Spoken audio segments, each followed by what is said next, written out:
Is responding to shocking allegations that Congresswoman Nancy Mace made last night on the House of Representatives floor, including claims against Wilson and his office and also against her ex-fiance.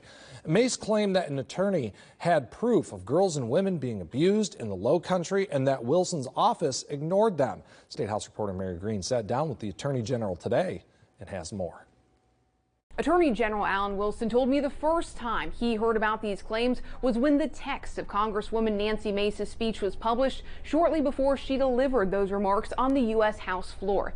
But Wilson says Mace's depiction of his office's alleged involvement is a, quote, categorically false characterization. She is claiming that we are violating her rights, that we're not assigning her a victim's advocate, that we're dragging our feet, and she's saying, why aren't you prosecuting? I hadn't heard about the investigation until this week. That wasn't our case, and it hasn't been referred to us. On Monday night, SLED confirmed it is investigating accusations of assault, voyeurism, and harassment involving Mace's former fiancé, one of the men she accused, and he has denied all of her claims. SLED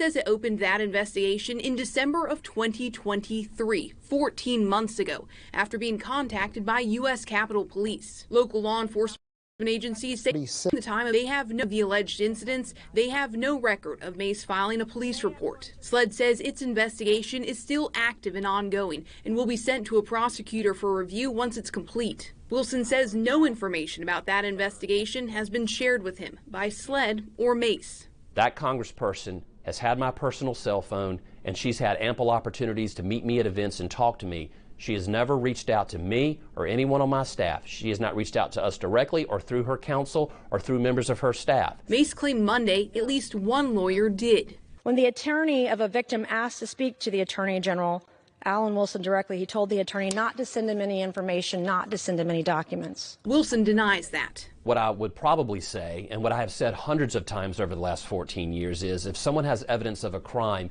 you don't want to give it to us, you want to give it to law enforcement because they're the ones that are building the case file. Then he says law enforcement will decide whether to charge, and normally the case would go to the local solicitor, though it could come to his office. Again, SLED says its investigation has not yet reached that point. But don't attack the system that has worked so hard to make it easier for victims to come forward. Don't make victims question the very system that is designed to protect them and then say that you're a champion for victims. Wilson chalks up Mace's allegations about him and his office to politics. The two of them are considered early Republican frontrunners for South Carolina's 2026 gubernatorial race.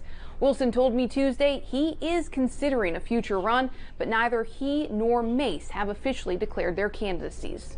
Reporting Columbia, I'm Mary Green. And as the details of this story continue to emerge, we realize that this is a sensitive topic.